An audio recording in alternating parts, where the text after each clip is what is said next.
Hello, everyone.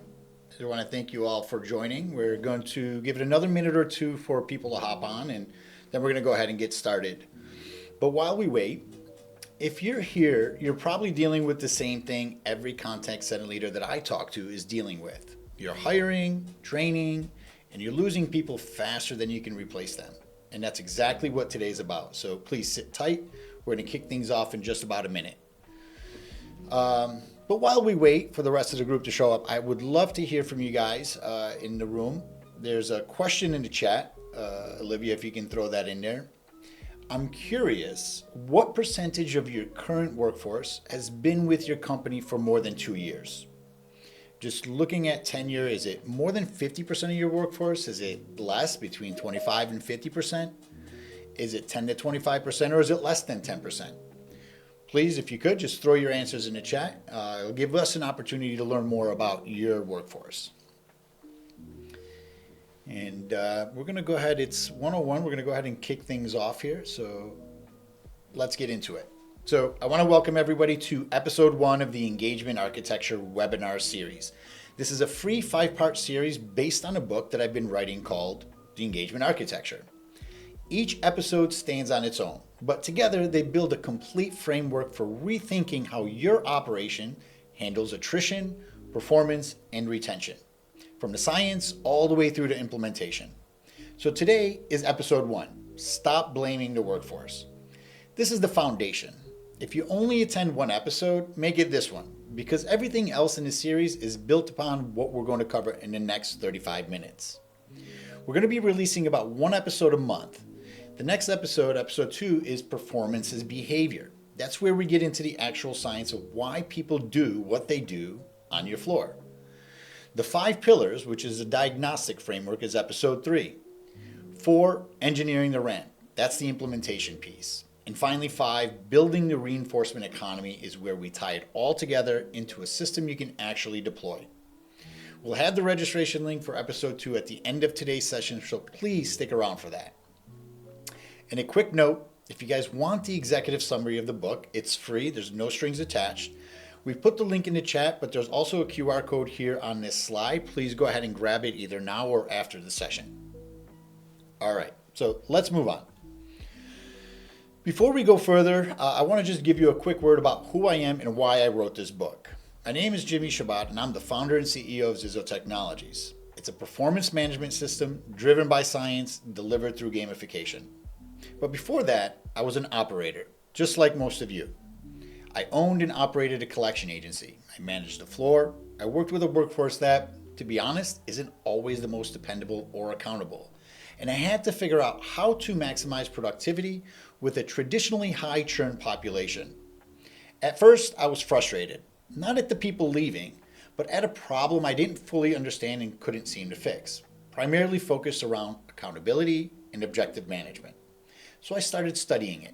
I went deeper into workforce dynamics, the behavioral patterns, the underlying reasons why people perform or don't. And as the world changed and the labor market shifted in ways that made attrition climb, even in operations that used to hold steady, that understanding became the foundation of everything that I built.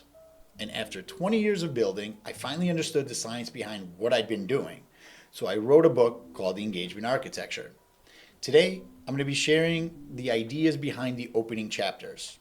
I'm not here as someone who studied this from the outside. I'm here as someone who lived it, refused to accept it, and decided to do something about it. Here's what the next 35 minutes is going to look like. First, we're going to talk about the problem. I'm going to show you why the standard explanations for attrition don't hold up, and what your own data has been trying to tell you. Second, the science. I'm going to walk you through what behavioral science says is actually happening on your floor right now, whether you designed it that way or not, and why the system is producing the exact results it was built to produce. Third, the diagnostic. I'm going to give you one question, just one, that you can take back to your operation this week, and it will tell you exactly where your system is broken. And then we'll open it up for questions. Okay, let's get started. I want to tell you about Emma. Emma is 23. She evaluated this job carefully before she accepted it. She showed up early on day 1. She practiced her scripts after hours. She listened to her own call recordings and asked for feedback, and she actually applied it. Emma left on day 47. Not dramatically, not in a blow-up. She just quietly stopped showing up. Her manager was surprised. Her team was surprised. Emma herself, if you asked her on day 15, would have told you she was trying harder than she'd ever tried at any job. Emma is not the exception. She is the pattern. And she's leaving your floor right now, or she will be next quarter, unless something changes about the system she walks into every single day. The question I want to answer today is simple. What happened to Emma between day 1 and day 47? These are the 4 explanations that I hear the most when I talk to operations leaders about attrition. This is what they tell me. Nobody wants to work. We need to hire better people. We need to pay more. We need to coach harder. And to be fair, everyone contains a grain of truth. The workforce has changed. Pay does matter. Coaching matters. Hiring quality matters. The problem isn't that these explanations are wrong. The problem is that they're incomplete. And the part that's missing is where the real answer lives. Here's the test that I use to determine whether an explanation is actually the cause of a problem. Simple logic. If X is causing the problem, then changing X changes the outcome. If the workforce is the problem, changing who you hire changes your retention curve. If pay is the problem, then raising wages retains more people. If coaching is the problem, then more coaching will solve your problem. Now, I'd be willing to bet that most of you watching this have tried at least 2 of those things. Some may have even tried all 3. And what? The curve didn't change. Not meaningfully, not consistently. Now, I want you to sit with that for a second because it's very, very important that you actually understand it. You ran an experiment. You changed the input, yet the output stayed the same. That's not a failure of execution. That is a signal. It means the cause is somewhere else entirely. When inputs change and the output stays constant, you're not looking at an input problem. You're looking at a system problem. The variable that isn't changing is the system itself. And that's where we need to look. This is real data from a contact center operation. This is not a survey. It's not a benchmark. It's an actual hire and termination records. 913 people over 18 months. Out of 913 hires, 727 were terminated either voluntarily or involuntarily. That's an 80% termination rate. But here's what makes the data important. It's not that they left, it's how fast they left. 486 of those 727, 2/3 of all attrition happened in the first 60 days, before these people ever had a real chance to become productive. to become productive. 72 people quit on their first day. 175 never made it past training. They never took a live call. By day 14, 72% of the first 60-day damage was already done. By day 28, it was 97%. And another 79 walked out days 31 through 60, right when you'd expect them to be ramping into productivity. This isn't a slow bleed. This is a cliff, and you're investing in recruiting, screening, onboarding, and training. And the system is rejecting these people before they even get a chance to be productive. That's not a workforce problem. That is a design problem. Now, before I get into why, let me make sure that we're aligned on what this is actually costing you, because most organizations significantly underestimate this number. When someone leaves in the first 60 days, before your operation has recovered any of its investment, think about the full cost stack.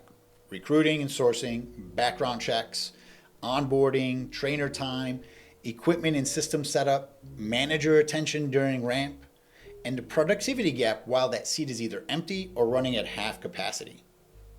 Then you paid all of it again for the next person. The all-in cost of a single early exit in most frontline environments is at least $10,000, and that's conservative.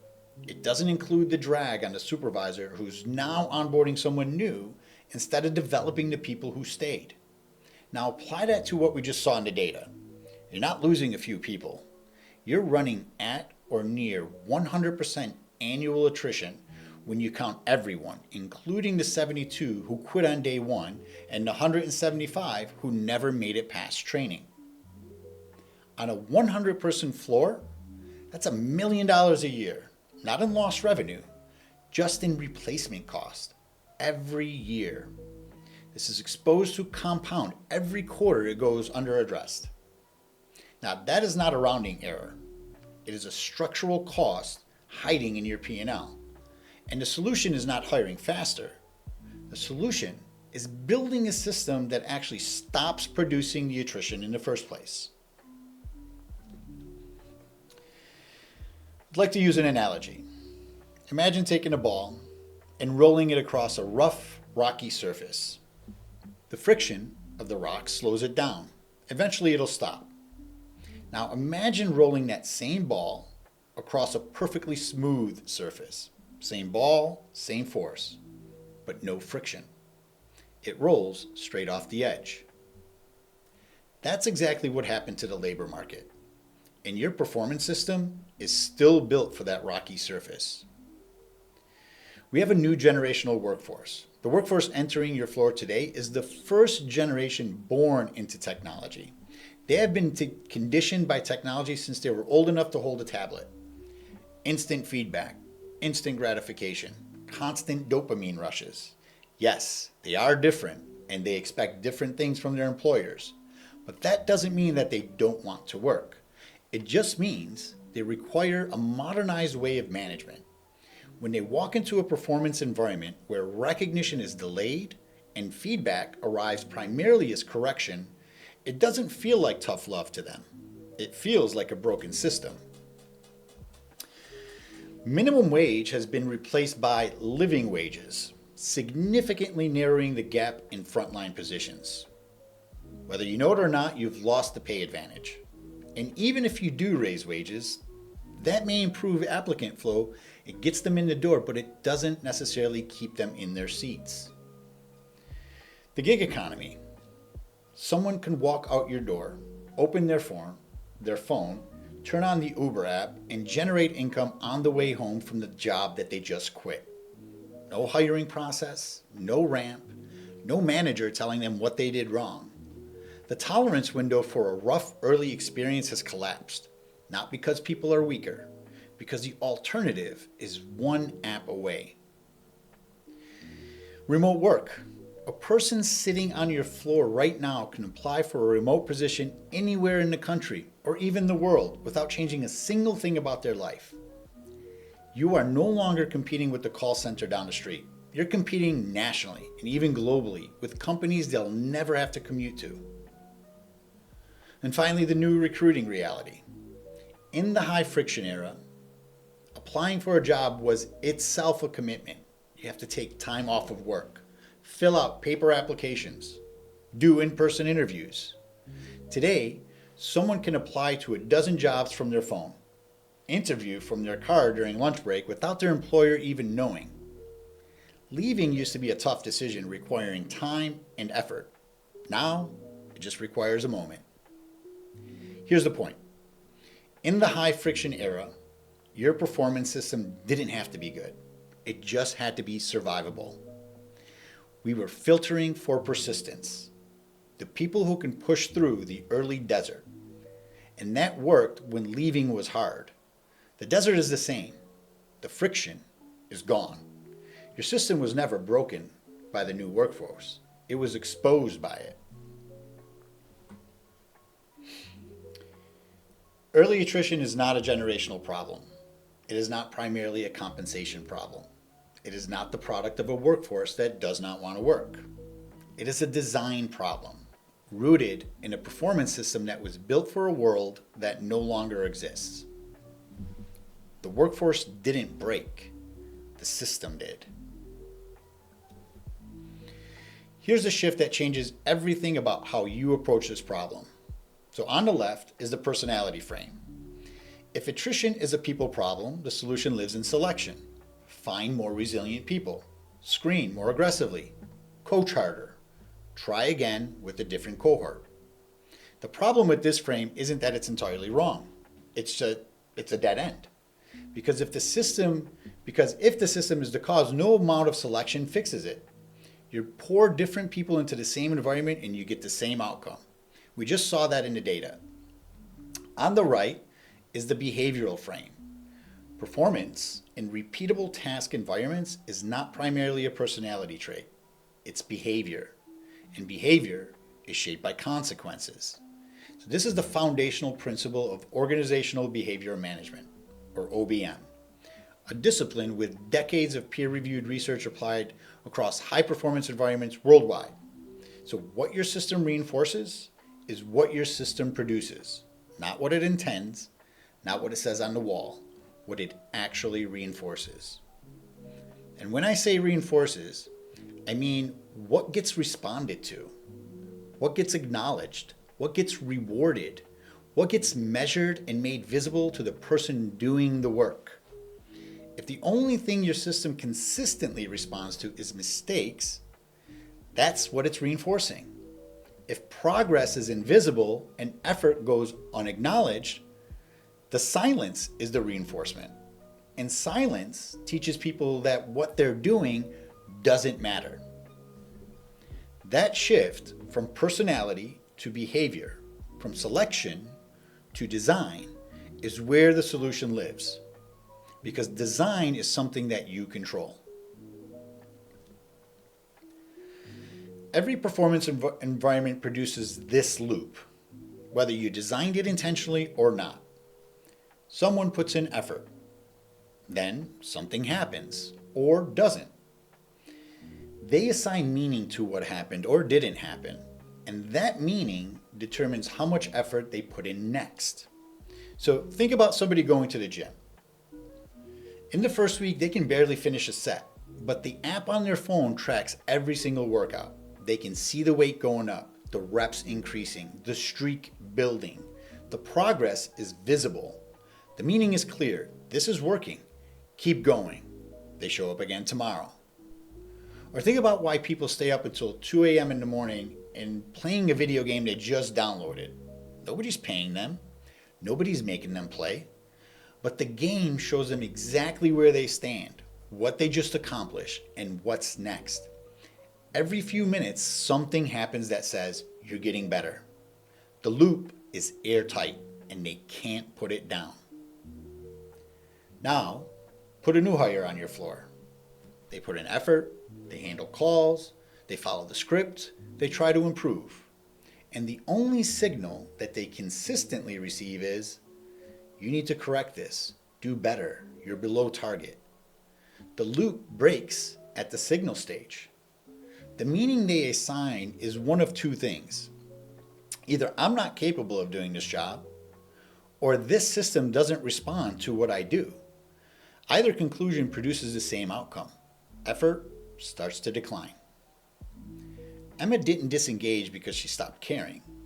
She disengaged because the loop broke.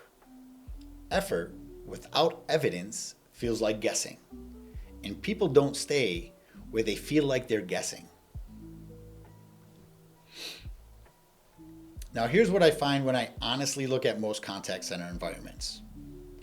The corrective signal on most floors is excellent. It's frequent, it's specific, it arrives quickly. A new hire makes a mistake, and within the same shift, if not immediately, a manager has addressed it. You forgot to identify yourself properly. It gets addressed. You forgot the mini Miranda. It gets corrected. The reinforcing signal, the signal that says effort, is producing something, that progress is happening, that the work is moving the person forward, is sparse, often delayed, and often vague. Nobody planned this. Most managers are doing exactly what they were trained to do. Identify gaps and address them.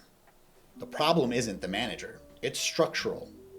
The system was built to measure outcomes. Outcomes take time to develop, and new hires can be improving every single day and still show up as below target, on every metric for weeks. What the system is producing, unintentionally, but precisely, is what I call correction-driven compliance. People learn to do enough to avoid getting corrected. They stop investing discretionary effort. And when a better option appears, they leave because the system never gave them a reason to believe that they were building toward anything. Now, I want to make this concrete because the gap between what the manager sees and what the new hire experiences is at the heart of why this is so hard to diagnose from inside the system.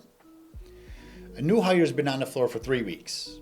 They've had 5 coaching sessions. 4 of them addressed something that went wrong. 1 acknowledged something that improved. So from the manager's perspective, he's thinking, I'm doing my job. I'm coaching constantly. I'm engaged with this person's development. But from the new hire's perspective, I receive correction almost every time I interact with my manager. The ratio is 4-to-1. The message the system is sending, not the intended message, but the actual message produced by the pattern of consequences, is you are failing. The new hire doesn't stop showing up because they're lazy. They stop investing because the system has given them no evidence that investment leads anywhere. They shift into compliance mode. They show up, they follow the process, they don't make waves, and eventually they leave. Now, I want to address something that I hear constantly from operations leaders, specifically in regulated industries, banking, financial services, collections. We can't incentivize behavior. Look at Wells Fargo. So the Wells Fargo scandal became the reason a lot of organizations abandoned behavioral reinforcement entirely. And I want to give you the right lesson because most organizations took the wrong one. Wells Fargo didn't fail because they incentivized results.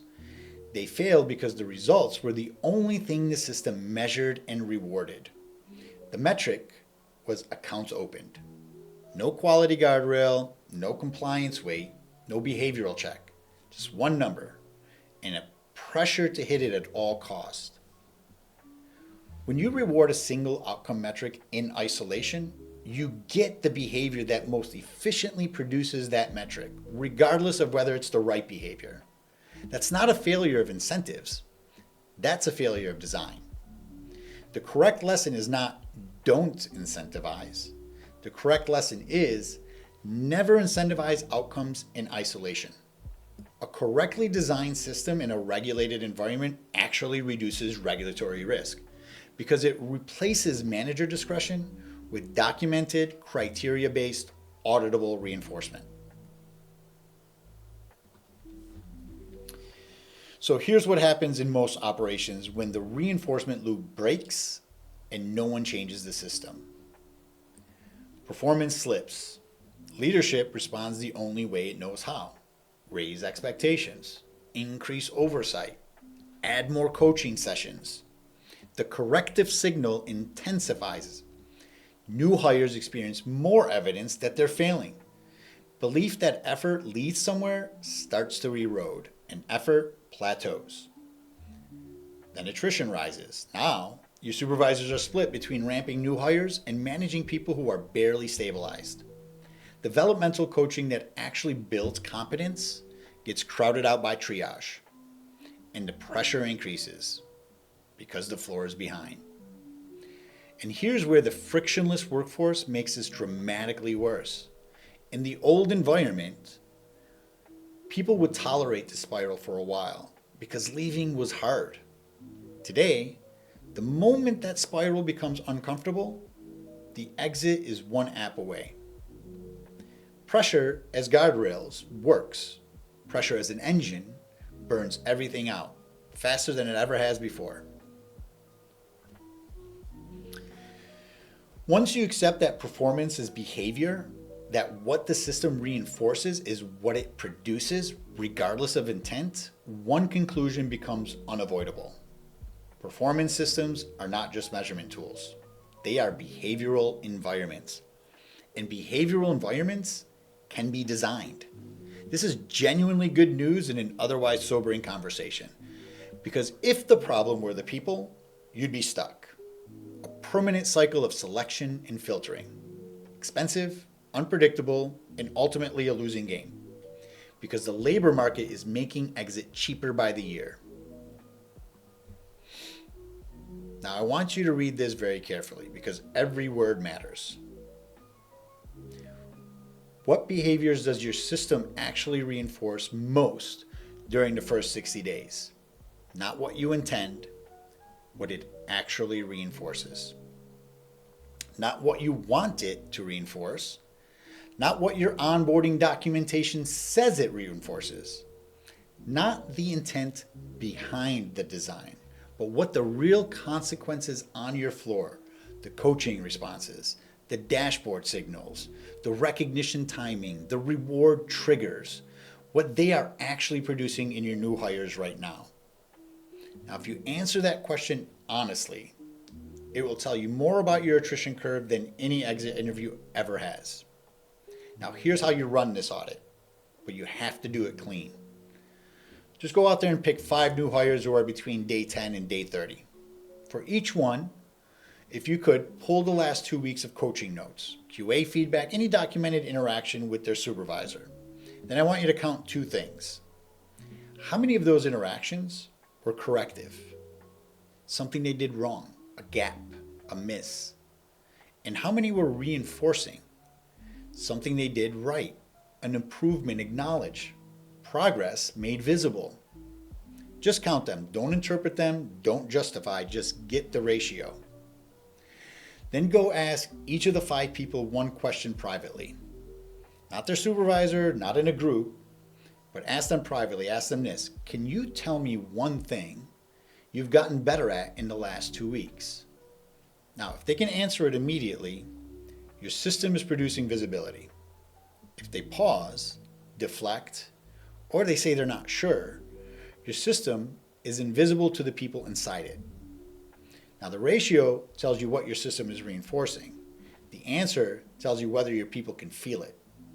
Together, these 2 data points will tell you which box you're in and exactly where to start.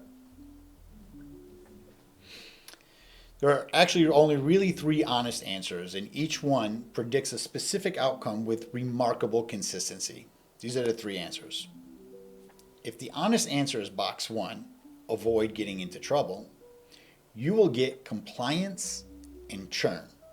The system is conditioning people to minimize corrections, not to build competence. They stay out of trouble until leaving becomes an easier decision than staying. That's Emma. If the answer is box 2, hit quota or be invisible, you have a very different problem. You have a small group of veterans that figured out how to survive long enough to reach ready state performance. The system rewards them and ignores everyone below the line. The middle churns forever. But if the answer is in box 3, and I want to be honest with you, very few floors can say this today. You have a system that builds. People can see themselves progressing. Effort feels like it's leading somewhere. They develop an identity on your floor, a sense that they can win here, that they belong, and they stay. These outcomes are not random. They are the predictable result of how the system is designed. Now let me make this concrete. You got 2 operations, same market, same labor pool, same tools, same pay range. I'm going to call them Northside and Westfield. Northside has been running close to 100% annual turnover, counting all attrition, including people who leave in the first day and in the first few weeks. For 3 years straight, they've been going at 100%. Leadership has tried everything we talked about earlier, better screening, higher wages, more coaching. They've just accepted it as the nature of the industry, cost of doing business. And here's the thing about Northside. They still have a functioning floor. They have a veteran group that's been there long enough to become productive, and that group carries the entire operation. But nobody's asking why those veterans stayed. The answer isn't engagement, it's persistence. They were able to tolerate the conditions long enough to push through the early desert. Northside hasn't been building productive agents. They've been selecting for the ones who can survive. Now, in the high friction labor market, that worked. The desert filtered out the people who couldn't endure it. and enough people stayed to keep the floor running. But the number who can persist without visible progress keeps shrinking because the friction is gone. Now take Westfield. They had the same problem 18 months ago. Same numbers, same frustration, but they started asking a very different question. What is our system actually reinforcing in the first 60 days? The honest answers was box 1 and box 2. Avoid corrections, hit quota, or be invisible. They decided to redesign the environment. They didn't change the compensation structure. They didn't change who they hired. They changed what the system made visible, what it reinforced, and when it reinforced it. By month 4, Westfield's 60-day retention improved from under 25% to over 50%. Their productive middle tier doubled. Supervisors shifted from triage to development. Same market, same people, different system. Now, I want to say one more thing before we wrap up, because I think it reframes how you think about the value of fixing this. If you start with the agents on your floor, when effort leads somewhere, when they can see themselves getting better, when recognition arrives at the moment it matters, when they feel like they can actually win here, something deeper happens than just retention. They build an identity in this role. They're given a sense of purpose, a sense of belonging. They stop calculating whether to stay, and they actually start investing in getting better. And when agents stay longer and produce more, the supervisor's job fundamentally changes. Instead of perpetual triage, ramping, replacing, managing underperformance, they're leading a developing team. And when their incentives are tied to team success, they don't just benefit from agent performance, they're motivated to actually and actively build it.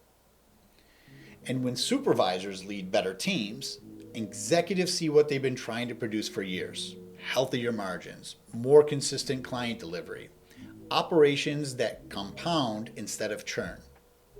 The cascade runs all the way through. No single stakeholder wins at the expense of another. Employees wins, supervisors wins, executives win, organizations win. That's not a tagline. That's the math of a correctly designed system. Everybody wins. And here's what makes the investment case very simple. Remember that $1 million that we calculated in replacement cost? So right now, that's a line item that you're treating as a cost of doing business. It's really not. It's the cost of a broken system. When you redesign the system and attrition drops, that cost shrinks. And that goes directly to the bottom line. But it doesn't stop there. The agents who stay longer become more productive. Productivity rises. Revenue rises. That hits the top line. So now you're not just saving money, you're saving money and making more of it at the same time. The effect compounds. And the longer the system runs, the wider the gap becomes between what you are spending and what you are now producing. That's not a theoretical ROI. That's what happens when you stop funding the problem and start investing in the design. So what comes next? What I've given you today is the diagnosis, the problem named, the cause identified, and one question that you can take back to your operation this week. The next 4 episodes build the solution. Next is going to be performance as behavior. We're going to go deeper into the science, what OBM research actually shows, and how to apply it on a real floor without needing a PhD. Then we're going to go into episode 3, the 5 pillars. This will give you the complete framework, 5 specific design variables you can use to change what your system produces. Then episode 4, engineering the ramp. This gets tactical. I'm going to show you KPI architecture, milestone design, visibility systems, ramp curve configuration. And then finally, building the reinforcement economy. This closes the loop on budget reinforcement, portfolio allocation, and the full business case. Again, we're releasing 1 episode a month. The registration link for episode 2 is going to be in the chat, so please grab it before you drop off. And you don't need to wait for all 5 to start. The audit question alone will tell you where to focus and I need you to apply it this week. Okay, here are 3 clear options for next steps for you. So if today planted a seed and you want to go deeper before talking to anyone, please register for early access to my book, The Engagement Architecture. You'll be the first in line when the book launches. The complete framework, science, 5 pillars, full implementation playbook. The QR code is right there. Option 2, download the executive summary. It's free and it's immediate. No commitment, the core framework, the key research, and the diagnostic tools from the engagement architecture. Everything we covered in today's session and more in one focused document. And if today resonated, this is the easiest next step. And finally, if you're further along and you want to see what this looks like applied to your specific operation, please scan a QR code and request a demo. It's 30 minutes, it's diagnostic, it's not a pitch. We'll take the same conversation we just had and apply it to your floor, your KPIs, your attrition numbers. So that concludes the presentation. I want to take a few moments and I want to open this up. What did I say that didn't land? What do you want to push back on? And what question have you been sitting on for the last 35 minutes? So we can put these into the Q&A or the chat. Olivia, if you're there, I don't know if you have anything that you want to present. All right, we have a question. It says, you've described watching hiring classes of 20 people thinned down to 2 by day 60. So what were the leaders doing in response to that, and why wasn't it working? It's a good question, and I think I answered most of that in the presentation. Most of the response that I get when I ask people, why do you think attrition is happening, is they respond that this new generation doesn't want to work. What else? Oh, we have to pay more. We have to, we're competing with so many other things that it's very difficult to keep people in this job. And for repeatable task environments, I got to be honest with you guys, it's not a job that's suited for everybody. It's a very difficult position, especially if you're in collections or customer service. You're on the phones, you're getting beat up by people, either getting yelled at. It's hard to ask people to pay money that they owe. It's very tedious and redundant. So it's a very difficult job. And again, if the only thing that you're telling them is corrective, you're going to get the same responses. Where can people find the book and stay connected with you? So on that last page, let me go back a page here. I'll keep this one up. There's a few QR codes here. You can download the executive summary. You can sign up for early access of the book. It's scheduled to launch later this summer. And then you can also request a demo. In those, and a lot of times I'm usually involved in the demo process as well. So would love to talk to you personally about your operations. For people who have not joined us today, we will be sending this out for people to be able to download and watch on their own time. We got one more question that came in. What can we expect from the rest of this webinar series? Performance is behavior. Again, this is a topic where we get into the science. And if you stop thinking of performance as personality traits, but as more as behavior, you can see how you can design the behavior, how you can design the responses, how behavioral science, which if you study it, and the one thing I took away from it, which was really eye-opening, which is human nature is universal, meaning that 100% of the people born into this world are usually respond to the same things the same way. And so they're very predictable. And so if you understand the science of behavior, then you can understand that performance is behavior. Then you can design a system that reinforces behavior as opposed to, again, constantly corrective-driven reinforcement, which leads to attrition. But we'll talk about the 5 pillars in episode 3, engineering the ramp, and then building the reinforcement economy. Okay. Well, everybody, I want to thank you for your time. For those of you who joined us today, we really appreciate it. We hope that you got a lot out of this webinar series and that you'll join us for episode 2 all the way through 5. Thanks again, and we appreciate you, and have a great day.